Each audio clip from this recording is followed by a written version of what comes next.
দাজ্জাল কানা দাজ্জাল ওই এলাকায় আসবে, আইসা বলবে আমাকে নেতা মানো, আমার নেতৃত্ব মানো, আমি যা বলি তা মানো, ইসলাম ছাড়ো, কোরআন ছাড়ো, দিন ছাড়ো, শরিয়া ছাড়ো, এগুলা কিছু না, আমি যেটা বলতেছি এটাই ঠিক। কি করবে জানেন? দেখবে এই এলাকার মানুষ পানি না পেয়ে হাহাকার করতেছে। ফাতা'মুরুস সামা আন তুমতিরা ফাতুমতির ওয়া তা'মুরুল আরদা আন তুমবিতা ফাতুমবিত, ফাতা'মুরুস সামা আন তুমতিরা ফাতুমতির ওয়া তা'মুরুল আরদা আন তুমবিতা ফাতুমবিত।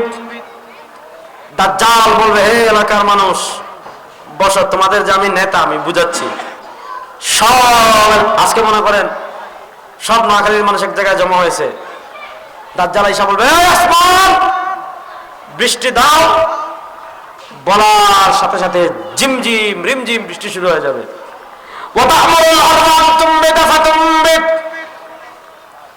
দাজ্জাল বলবে হে জমিন ফসলে ভরে যাও, বলার সাথে সাথে দাম হয়ে যাবে, বলার সাথে সাথে তরমুজ হয়ে যাবে, বলার সাথে সাথে মাছ হয়ে যাবে।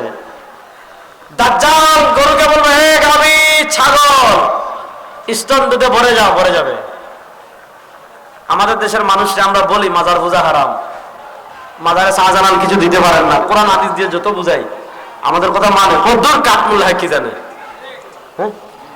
আর যখন দাজ্জাল এগুলা দেখাবে, একজন মানুষ হত্যা করে আবার জীবিত করে ফেলতেছে, বৃষ্টি দিয়ে দিচ্ছে, খাবার দিয়ে দিচ্ছে, পানি দিয়ে দিচ্ছে, ফল দিয়ে দিচ্ছে, দুধ দিয়ে দিচ্ছে, বলেন তখন আমাদের মতো যাদের ঈমান দুর্বল, যাদের আমল দুর্বল, হুজুররা যত ফতোয়া দেন আটকাইতে পারবেন? দলে দলে মানুষ দাজ্জালের বাহিনীতে যোগ দিবে আর ঈমান হারাবে। আপনি চিন্তা করেন এখন আমাদের দেশের মানুষের যে অবস্থা, একটা লাল চা পাইলে, একটা 100 টাকার নোট পাইলে, সমাজের সবচেয়ে বড় দুর্নীতিবাদ যে, সমাজের সবচেয়ে বড় সুর যে, সমাজের সবচেয়ে বড় খুনি যে, সমাজের সবচেয়ে বড় ডাকাত যে, সমাজের সবচেয়ে বড় ধর্ষক যে, একটা 100 টাকার নোট ধরাই দিলে সারাদিন বলবে অমুক ভাইয়ের চরিত্র ফুলের মতো পবিত্র, বলে কি বলে না? অথচ সেও জানে এটা চোর, এটা ডাকাত, এটা সন্ত্রাস, এটা টাকা পাচারকারী, এটা খুনি। অথচ কি জন্য চরিত্র স্লোগান দিচ্ছে? কারণ একটা শুধু 100 টাকার নোট পেয়েছে। আপনি চিন্তা করেন 100 টাকার নোট পেয়ে যদি আপনি ইসলাম বিক্রি করে দেন, আদর্শ বিক্রি করে দেন, দাজ্জাল যখন এসে এত ম্যাজিক দেখাবে, ঈমান হেফাজত করতে পারবেন? এজন্য আমরা বলি গরু বিক্রি হয়, ছাগল বিক্রি হয়, হাঁস বিক্রি হয়। মুসলমানের ঈমান পৃথিবীর এমন কোন সম্পদ নাই, মুসলমানের ঈমান পৃথিবীর এমন কোন টাকা নাই।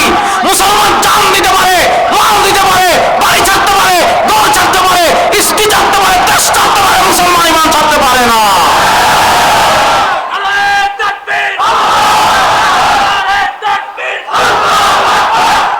প্রস্তুত আছেন তো সবাই ইনশাআল্লাহ? এই সামনের আওয়াজ আসতেছে, ভালো করে বুঝেন। দাজ্জাল তখন দেখবে কিরে যেদিকে যায় আমার জয় জয় খান, এক কাজ করেন চলেন মক্কা মদিনা দখল করুন। নাউজুবিল্লাহ হয় না? মক্কা মদিনায় যখন যাবে দখল করতে, সংক্ষেপে বলছি, আল্লাহ তাআলা ডাইরেক্ট আসমান থেকে ফেরেশতা পাঠাই দিবেন। ফেরেশতারা তরবারি অস্ত্র হাতে নিয়ে মদিনা পাহারা দিবেন। দাজ্জাল মদিনা দখল করতে পারবে না। লম্বা হাদিস। দাজ্জাল যখন মদিনার পাশে যাবে, তারজুফুল মদিনা সালাসালা জুফাত, আল্লাহ রাসূল সাল্লাল্লাহু আলাইহি ওয়াসাল্লাম বলেন দাজ্জাল যখন মদিনায় যাবে, মদিনায় 3টা ভূমিকম্প হবে। ভূমিকম্প, মদিনায় যখন 3টা ভূমিকম্প হবে, মুনাফিকরা বের হবে। মুনাফিকরা বের হয়ে কি হবে? সবাই দাজ্জালের বাহিনীতে যোগ দিবে। সব বাহিনী নিয়ে দাজ্জাল আসবে দিমাশক, সিরিয়া, মানে পূর্বের বাইতুল মাকদিস যেটা সিরিয়া, ওখানে আসবে। তখন মুসলমানদের নেতৃত্বে থাকবেন ইমাম মাহদী। দাজ্জালের বাহিনীতে থাকবে 70,000 ইহুদি, আরো মুনাফিক বেঈমান, সিকি মুনাফিক, সেকুলার, ধর্মনিরপেক্ষ, গণতন্ত্রের পক্ষে যারা, ধর্মনিরপেক্ষের পক্ষে যারা, সমাজতন্ত্রের পক্ষে যারা, ইসলামের পক্ষে নয় যারা, সব দাজ্জালের বাহিনীতে যোগ দিবে। আমরা ইসলামের পক্ষে আছি, ছিলাম, থাকবো ইনশাআল্লাহ।